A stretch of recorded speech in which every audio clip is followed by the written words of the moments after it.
देखें, पाकिस्तान की मईशियत के लिए ख्वाब तो बहुत बड़े देखे जा रहे हैं, लेकिन कौमी कर्ज की हकीकत काफ़ी तल्ख है। आज हम इसी कर्ज के पहाड़ में छुपे एक ऐसे खतरे की बात करेंगे जिसका जिक्र कम ही होता है, लेकिन जिसके असरात बहुत गहरे हो सकते हैं। तो आइए इसमें ज़रा गहराई में चलते हैं। जब वर्ल्ड बैंक जैसा बड़ा इदारा ये कहे कि पाकिस्तान $1 ट्रिलियन की मईशत बन सकता है, तो ये एक बहुत बड़ा हदफ है और ये जाहिर करता है कि मुल्क में सलाहियत कितनी ज़्यादा है। लेकिन इस रोशन मुस्तकबिल के सामने खड़ी है ये हकीकत। जून 2025 तक पाकिस्तान का कुल अवामी कर्ज 80.52 ट्रिलियन रुपए तक पहुंचने का तखमीना है।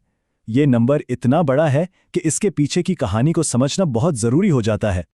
और बस यही वो सवाल है जिसका जवाब आज हम तलाश करने की कोशिश करेंगे, क्योंकि ये सिर्फ एक हिंसा नहीं, इसके अंदर एक ऐसा स्ट्रक्चरल रिस्क छुपा है जो पूरी मईशत की बुनियादों को हिला सकता है।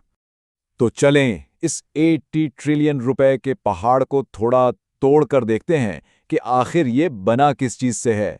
तो जैसा कि यहाँ साफ नज़र आ रहा है, पाकिस्तान के कुल कर्ज का एक बहुत बड़ा हिस्सा, तकरीबन 68%, वो अंदरूनी है, यानी ये मकामी बैंकों और इदारों से लिया गया है, जबकि तकरीबन 32% कर्ज बैरूनी है।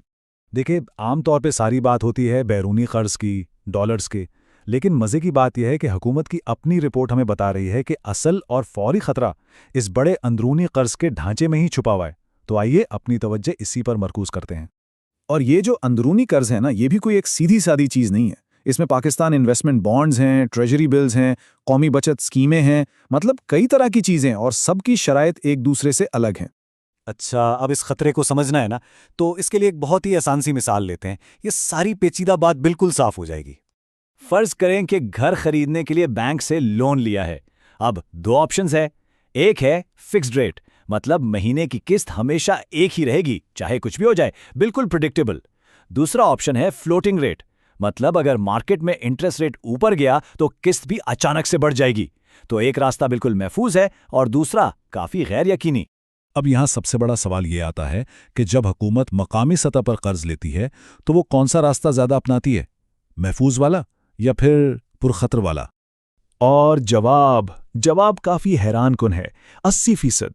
जी हाँ, पाकिस्तान के अंदरूनी कर्ज का 80% हिस्सा फ्लोटिंग रेट्स पर है, यानी गैर मुस्तहकम शराय सूद पर। और ये कोई सुनी सुनाई बात नहीं या कोई अंदाज़ा नहीं है, ये खुद फाइनेंस डिवीजन की अपनी डेट सस्टेनेबिलिटी रिपोर्ट के नंबर्स हैं। ये टेबल बिल्कुल साफ साफ दिखा रहा है कि अंदरूनी कर्ज का 80% हिस्सा शरह सूद में किसी भी तब्दीली के रहमो करम पर है। वो जो हमने जुए वाली बात की थी ना, ये बिल्कुल वही सूरत हाल है। तो ठीक है, ये तो हो गया मसला, लेकिन इसका नतीजा क्या निकलता है? जब ये खतरा हकीकत बन जाता है तो होता क्या है? आइए देखते हैं कि खुद हुकूमत का तज्जिया इस बारे में हमें क्या बताता है। और सबसे अहम बात यह है कि ये कोई बाहर का तजिया निगार नहीं कह रहा। ये अल्फाज हुकूमत की अपनी रिपोर्ट के हैं।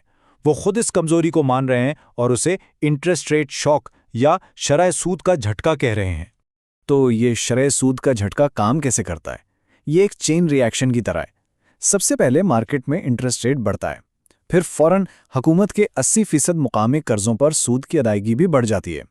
इसका सीधा असर हुकूमती बजट पर पड़ता है, जो शदीद दबाव में आ जाता है और कर्ज का बोझ और भी ज्यादा संगीन हो जाता है। अब जरा अपनी घर के कर्ज वाली मिसाल पर वापस चलें। सोचें कि होम लोन की 80% अदायगी की रकम बगैर किसी वार्निंग के अचानक बढ़ जाए। किसी के भी बजट का क्या हाल होगा, इसका अंदाजा लगाना मुश्किल नहीं है। और ये मसला सिर्फ हुकूमती फाइलों या बजट तक ही महदूद नहीं रहता। इस एक मालियाती खतरे का असर लहरों की तरह पूरी की पूरी माशियत पर पड़ता है। देखें, जब हुकूमत को सूद पर ज़्यादा पैसा खर्च करना पड़ता है तो इसका मतलब है कि तरक्याती मंसूबों, सेहत और तालीम जैसे शोबों के लिए पैसा कम रह जाता है। इससे क्या होता है? मुआशी तरक्की की रफ्तार सुस्त हो जाती है, बजट का खसारा मजीद बढ़ता है और जो पुराने मसाइल हैं जैसे गर्दिशी कर्ज, वो और भी पेचीदा हो जाते हैं। और आखिर में ये सब मुल्क की बरामदात को भी नुकसान पहुंचाता है। और ये सिर्फ नजरियाती बातें नहीं है। पीआईडी की एक तहकीक हमें ठोस आदाद व शुमार देती है। वो बताती है कि पैदावारी लागत में सिर्फ 10% इजाफा, जो कि बुलंद शरह सूद की वजह से बिल्कुल हो सकता है, वो जीडीपी को 4.6% तक गिरा सकता है और बजट खसारे को 7.5% तक बढ़ा सकता है। ये नंबर्स इस खतरे की संगीनी को बिल्कुल वाज़े कर देते हैं।